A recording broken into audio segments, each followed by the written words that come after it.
Alright, this is the Cybergun FAMAS F1 spring rifle.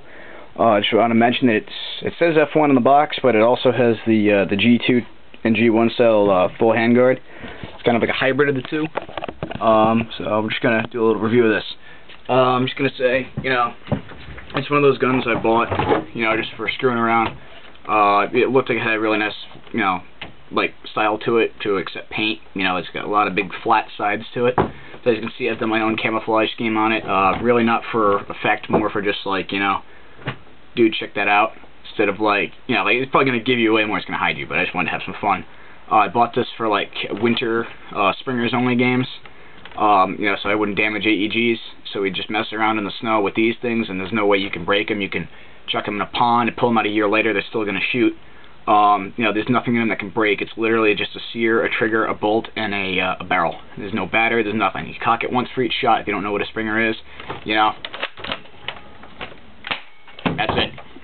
It shoots about 370 feet per second with .12 gram BB.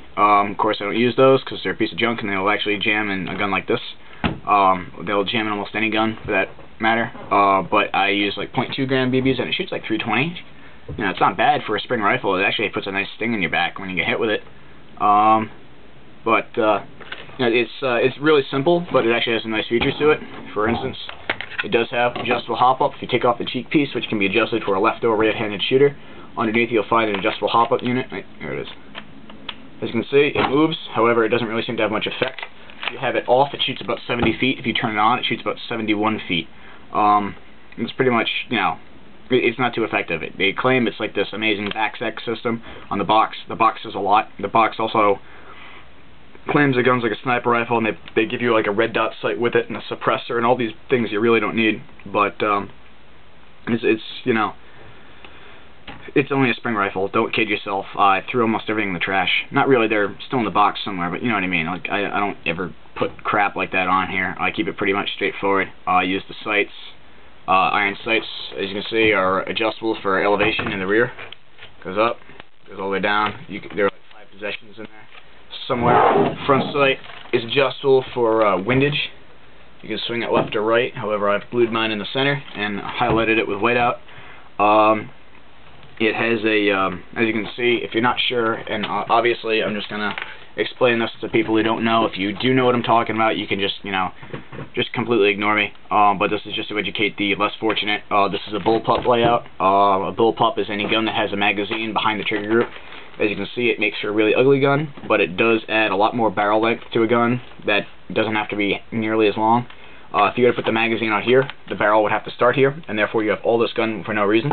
So if you put the magazine in the back, you save a lot of room in a gun. The only problem with it is that the brass is ejected back here, so in a real gun, if you're a lefty, and you like L85s, I'm sorry, but you're screwed. You're going to get hot brass down your shirt.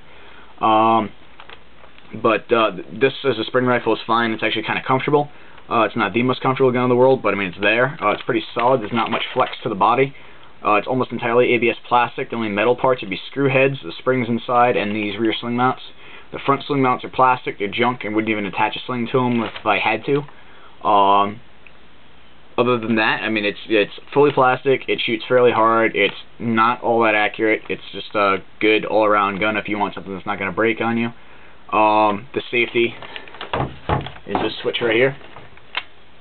This is it's like a moderate setting that lets you swing it right before it locks. It kind of like, you don't need to engage all the way to be safe. I mean, if you turn it down, you can't pull the trigger because your finger is going to rest on this, which is a good idea. If you want to fully engage your safety, push it in, and the trigger is completely disabled.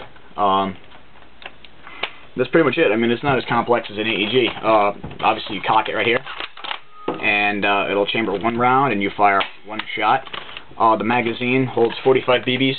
As you can see, it's this box back here. Like I said, it's the magazine of the FAMAS F1, which in real life holds 20 5.56 type France style rounds, not NATO. If you put NATO ammunition in the F1, the rifling and the barrel screws up, and you get a horribly inaccurate rifle. But the FAMAS F1 takes French 5.56 ammunition in a 25 round straight magazine, which is depicted here. As you can see, it's had 2 coats of paint. The first was my planned winter camo, but since we didn't do too many games, I just went back to this made up red and black urban kind of dumbass camo. And the FAMAS G2 was changed over to NATO ammunition, and they put a 30-round Stenag, like M16 style magazine in it to make it magazine friendly with other NATO weapons, and gave it a full style handguard so you use it with gloves. Overall, I think it's a really ugly gun. I mean, it's really, does this look pretty to you? Does it? Because there's something wrong with you. I think it's ugly as hell. But it's comfortable, and it shoots well, and it'll keep shooting, and I swear to God, you can do whatever you want to this gun, short of like chucking it off a bridge, and it's still gonna shoot. Right here, it's only a barrel extension. It's technically gonna make your gun less accurate if you have it on, but I like the way it looks.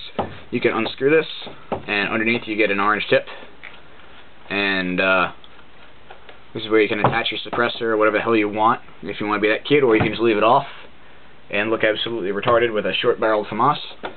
But that's your prerogative, it's your gun, you can do what you want. I'm just telling you, from a review standpoint, there's nothing wrong with this gun.